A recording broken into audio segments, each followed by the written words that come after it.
Welcome students. अब हम start करने वाले हैं अपना पार्ट थर्ड, ये लास्ट पार्ट है ट्राइंगल्स चैप्टर का। ठीक है, अभी तक हमने बीपीटी जानी और हमने एक रूल जाना था जिसमें हमें पता था कि एरिया कैसे निकालते हैं ट्राइंगल्स के रेशियो का। ठीक है, अब वो भी तो मैं दोबारा से बता दूंगा। अब जो हम पढ़ने वाले हैं उससे पहले कुछ रिवीजन करवा देता हूँ। कन्वर्स ऑफ पाइथागोरस थ्योरम क्या होता है, ठीक है, इसका प्रूफ करवाता हूँ तुम्हें। ठीक है, क्योंकि कई बार आ जाता है पेपर में। कन्वर्स कैसे करते हैं, एकदम नया तरीका बताऊंगा। ठीक है, कन्वर्स ऑफ पाइथागोरस थ्योरम। ठीक है, सबसे पहले तुम क्या करो, पहले ये जानो पाइथागोरस थ्योरम होती क्या है। A square plus B square plus C square, ये हमें प्रूफ करना है। ये हमें प्रूफ नहीं करना, हमें कन्वर्स प्रूफ करना है। यानी अगर ये दे रखा है, अगर किसी की ट्राइंगल में A square plus B square is equal to C square है, उसकी साइड्स का रिलेशन जो है, तो इसमें एंगल सी जो होगा हमारा 90 एंगल सी नहीं, ये मतलब राइट एंगल ट्राइंगल होना चाहिए। ठीक है, ये क्या होना चाहिए, 90 डिग्री बनाना चाहिए। ज़रूरी नहीं है एंगल सी ही बनाए, कोई भी बना सकता है। ठीक है, अब इसको प्रूफ करने का तरीका देखो। सबसे पहले हमें ये पता चला कि हमारे पास गिवन ये है, हमें टू प्रूफ क्या करना है। अच्छा, एक भी चीज़ जान लेना कि क्वेश्चन लिखते हुए हमें क्या चीज़ पता होनी चाहिए कि हमें सबसे पहले लिखो गिवन, फिर टू प्रूफ, फिर उसका सॉल्यूशन। ठीक है, ये तरीका होता है। तो टू प्रूफ क्या करना है हमें, एंगल मान लो सी हमें 90 डिग्री प्रूफ करना है इसमें। ठीक है, अब कंस्ट्रक्ट करो, एक ट्राइंगल लेते हैं। चलो ये वाला ट्राइंगल लिया हमने, ए बी सी, ये साइड ए है, ये साइड बी है, ये साइड सी है। लिख लेना कि हमने ऐसे ऐसे ट्राइंगल लिया है, लिख तो लोगे ही ना किस कौन सी साइड किसके बराबर है, ये और जरूर लिखना। ठीक है, तो A square plus B square is equal to C square, ये हो गया। ठीक है, एंगल सी हमें 90 डिग्री प्रूफ करना है। ओके, तो कंस्ट्रक्शन देखो,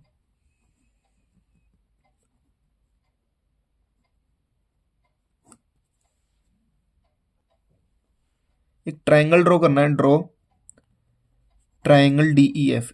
एक ट्राइंगल ड्रॉ करना है हमें अलग। ठीक है, उसमें क्या करना है हमें कि डी ई की वैल्यू ए रखनी है, डी एफ की वैल्यू बी रखनी है। ठीक है, और हमें एंगल डी 90 डिग्री रखना है। ठीक है, डी ई एफ, ये हो गया ए, ये हो गया बी। ठीक है, और ये 90 डिग्री है, ये पहले से गिवन है।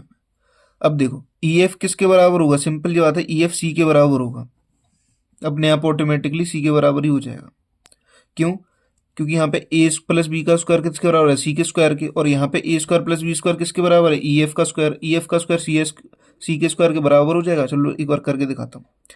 A square plus B square is equal to C square दे रखा है, ये होगी पहली एक इक्वेशन दे रखी है। और दूसरी इक्वेशन इस ट्राइंगल से निकालोगे तो क्या आएगी, ए स्क्वायर प्लस बी स्क्वायर किसके बराबर होगा, ई एफ के स्क्वायर के। अब तुम यहाँ पे देखो ए स्क्वायर प्लस बी स्क्वायर दो के बराबर है, सी स्क्वायर के भी ई एफ के भी, तो हम ऐसे लिख सकते हैं ना, C square is equal to E F का स्क्वायर। तो सी किसके बराबर हो जाएगा, ई एफ के। इतनी बात क्लियर हो गई। ठीक है, अब तुम दोनों ट्राइंगल को लेके चलो, in triangle A B C and triangle D E F. ठीक है, इन दोनों को तुम देखोगे सारी साइड्स बराबर हैं। ठीक है, अब कॉन्ग्रेंस करना तो आता है ना, एक बार चलो कर देते हैं। ए सी बराबर क्या होगा, डी एफ, ए सी बराबर डी एफ। ठीक है, B C is equal to D ई,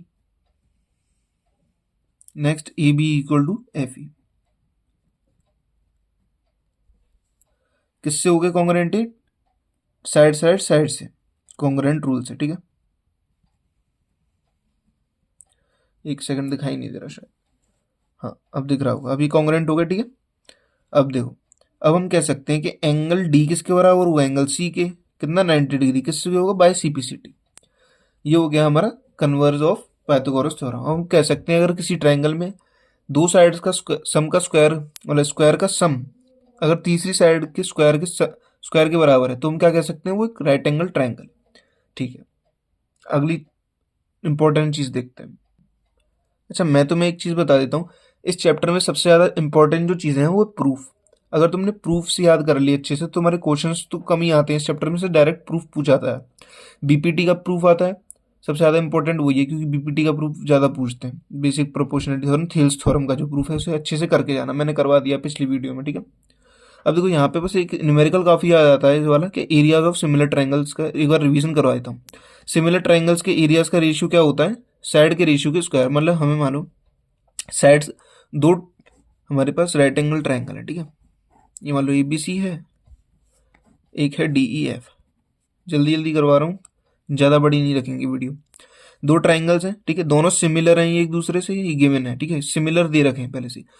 तो और इनका एक साइड का रेशियो हमें दे रखा है, मान लो AC/DEF का हमें साइड का रेशियो 2/3 दे रखा है, ठीक है। अब हमसे पूछा है कि ट्राइंगल ABC का एरिया और एरिया ऑफ ट्राइंगल DEF का रेशियो निकालना है, ठीक है। तो उसके लिए हम क्या करते हैं, इसका फॉर्मूला होता है इस जो हमें साइड का रेशियो दे रखा है, यानी AC/, कोई भी साइड का जो रेशियो दे रखा है अगर उसका स्क्वायर कर दो, उसका रेशियो अपने यहाँ पे आया, यानी 2/3 का अगर मैं स्क्वायर कर दूंगा यहाँ पे तो 4/9, ठीक है।